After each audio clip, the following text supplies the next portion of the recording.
La prochaine guerre au Moyen-Orient, est-ce qu'elle est déjà inévitable? C'est vraiment la question qui pèse sur toute la région en ce moment. Et pour comprendre comment on en est arrivé là, eh bien, il faut remonter le fil d'une série d'événements, des événements qui se sont déroulés dans le plus grand secret.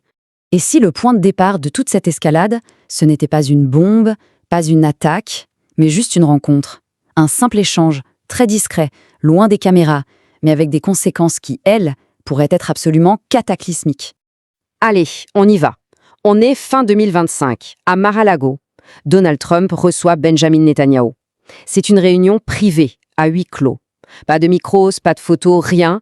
Et pourtant, ce qui sort de cette rencontre est d'une clarté brutale. Une nouvelle ligne rouge vient d'être tracée. Alors, pour décortiquer ensemble cette situation qui est, on peut le dire, explosive, voilà le programme. D'abord, on va se pencher sur ce fameux feu vert de Mar-a-Lago. Ensuite, on fera un retour rapide sur la guerre de 2025. C'est crucial pour comprendre. Après ça, on parlera de la course aux missiles qui a suivi, puis du dilemme de l'usure qui en découle, et on terminera avec la question que tout le monde se pose. Qui va lancer le premier coup ? C'est parti donc avec ce fameux feu vert. Il faut bien comprendre que lors de cette rencontre, la discussion ne s'est pas du tout limitée au programme nucléaire iranien, loin de là. En fait, Netanyahou a complètement changé l'angle d'attaque, si on peut dire. Il a opéré un changement majeur de perspective.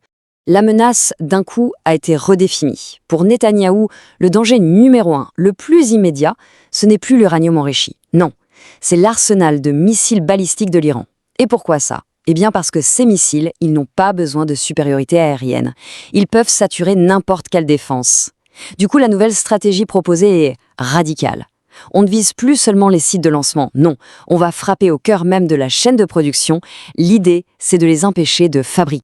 Et du côté de Téhéran, le message est passé, on peut dire 5 sur 5. La réaction a été immédiate et surtout incroyablement directe, ce qui n'est pas habituel. Les dirigeants iraniens ont carrément affirmé publiquement que la riposte était déjà planifiée. Le président, lui, a promis une réponse, je cite, « dure, douloureuse et inoubliable ». Là, on n'est plus dans la diplomatie, on est dans le langage d'un pays qui se sent sur le pied de berre. Pour bien saisir toute la tension qu'il y a aujourd'hui, on est obligé de faire un retour en arrière. Un retour sur la guerre de 2025. Elle a été brève, mais extrêmement intense. Et c'est vraiment ce conflit qui a forgé les stratégies et aussi les peurs de chaque camp. Tout s'est passé à une vitesse folle. Le 13 juin, Israël frappe en profondeur sur le territoire iranien. La réplique de Téhéran est quasi instantanée. Une énorme vague de missiles balistiques. Le conflit, au total, ne va durer que 10 jours. Donald Trump annonce un cessez-le-feu le 23. Mais en seulement 10 jours, les règles du jeu ont complètement changé. Regardez bien ce chiffre, 574. C'est le nombre de missiles balistiques que l'Iran a lancés pendant ces 10 jours. C'est énorme. Ça a prouvé qu'ils avaient la capacité de mener une offensive massive, même si évidemment ça a consommé plus d'un tiers de leur stock d'avant-guerre. Et il ne s'agissait pas seulement de quantité, mais aussi de précision. Une précision qui a surpris tout le monde. Parmi les cibles touchées, il y a ce qu'on appelle le site 81. C'est un centre de renseignement américano-israélien top secret, caché sous des tours d'habitation tout près de Tel Aviv. Un seul missile iranien a réussi à l'atteindre. La preuve que Téhéran ne tirait pas au hasard. Du coup, de cette guerre éclair, 2 doctrines complètement différentes ont émergé. D'un côté, la doctrine iranienne, on mise tout sur le renseignement et les frappes de précision pour toucher des cibles critiques, des points névralgiques. De l'autre, la doctrine israélienne, la leçon qu'ils ont tirée, c'est qu'il faut carrément détruire la capacité de l'ennemi à reconstruire son arsenal, viser l'industrie. Et donc, après ce cessez-le-feu, la suite, c'est la course aux missiles. Parce qu'il faut être clair, ce n'était pas la paix, c'était une pause. Et cette pause, l'Iran l'a utilisée de manière très stratégique pour ce qui a été une véritable course à la reconstruction de son arsenal. Pour vraiment comprendre cette stratégie israélienne de contre-production, il faut qu'on parle de ces machines, les mélangeurs planétaires.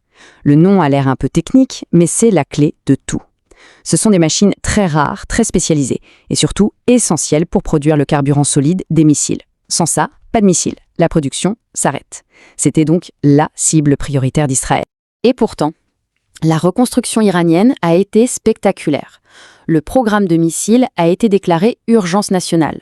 En coulisses, des chaînes logistiques ont été réactivées discrètement avec, d'après les services de renseignement, de l'aide étrangère, notamment des composants venus de Chine.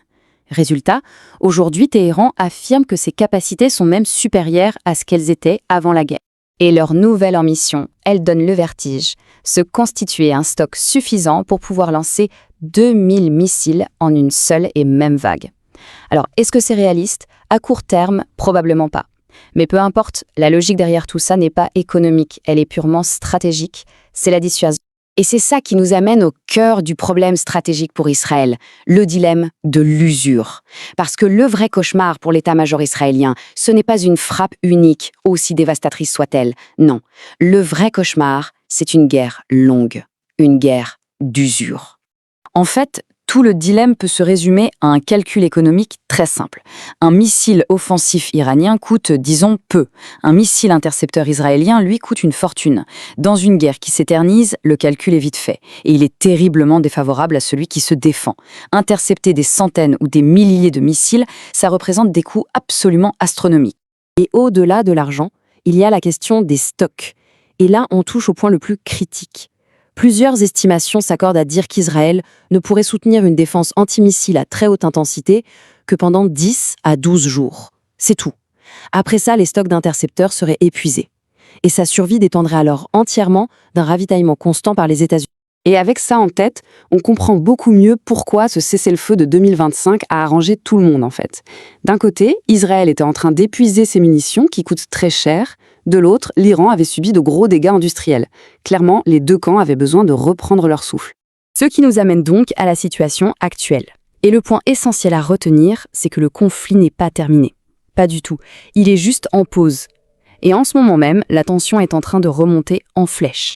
Cette citation, elle vient du chef d'état-major israélien, donc le plus haut gradé de l'armée, et elle est on ne peut plus claire. La campagne contre l'Iran n'est pas terminée. Pour les militaires, ce n'est donc pas une question de si, mais de quand. La confrontation est vue comme une certitude.